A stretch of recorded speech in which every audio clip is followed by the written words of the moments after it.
In 1903, a poem composed by Emma Lazarus was inscribed on a tablet in the pedestal of the Statue of Liberty. The poem is best remembered for the following lines, which speak to the statue's role as a welcoming symbol of freedom and democracy for the millions of immigrants who came to America seeking a new and better life. Give me your tired, your poor, your huddled masses yearning to breathe free, the wretched refuse of your teeming shore. Send these, the homeless, tempest-tossed, to me. I lift my lamp beside the golden door. Cardinal Timothy Dolan referred to these lines when he wrote, "In recent years, it has become a bit more difficult to breathe free as deeply as we would like. The atmosphere is not quite so clear and mild anymore. Our liberty, like clean air, isn't something we can take for granted." Today's gospel gives us another set of inspiring words. Jesus' invitation is similar to the Statue of Liberty's, but infinitely more consoling because it is a divine revelation and not just an inscription on a statue. Come to me, all you who labor and are burdened, and I will give you rest.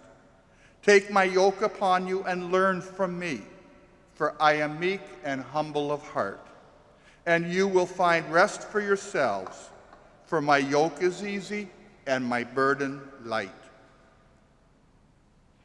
Weariness is part of the human condition, but life has become more burdensome due to the COVID-19 pandemic as infections pass 2.5 million in America, where people find themselves being restricted physically, emotionally, and financially. To the pain of injustice for the many victims of racism and abuse.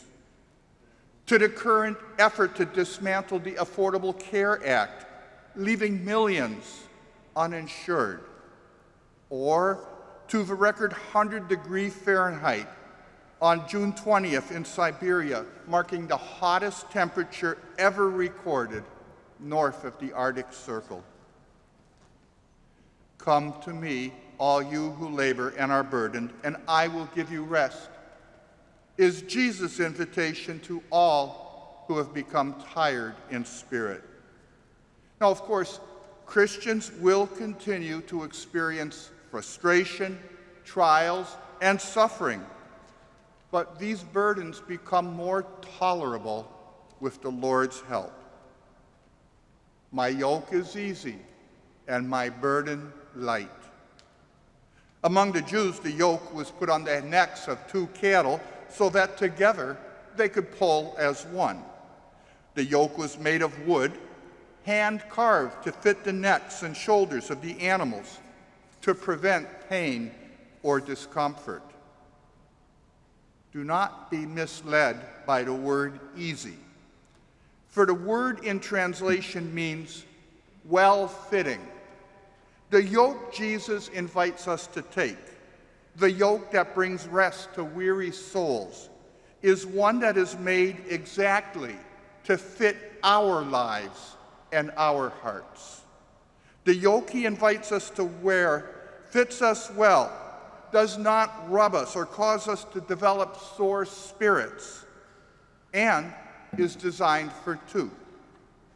For my yoke is easy and my burden light is a creative way of saying discipleship is not effortless, but neither is it an exhausting burden.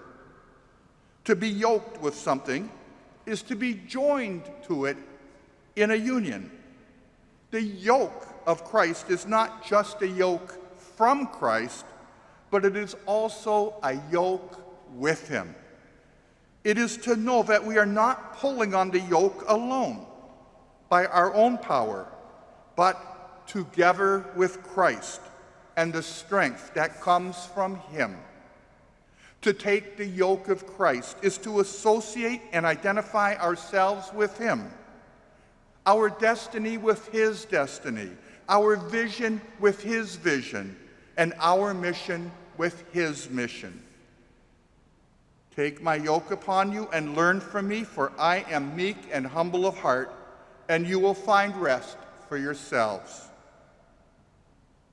The cattle don't really have much say when and where the yoke is placed on them. With Jesus' yoke, we are invited to place the yoke on ourselves. That means we have a choice to be yoked to Christ or not. May we have the strength of conviction in our faith lives to be yoked to Christ in great joy, for his burden is indeed light. Then, in recognizing our true humble selves, we can approach the altar and receive in the Eucharist the true body and blood of Jesus.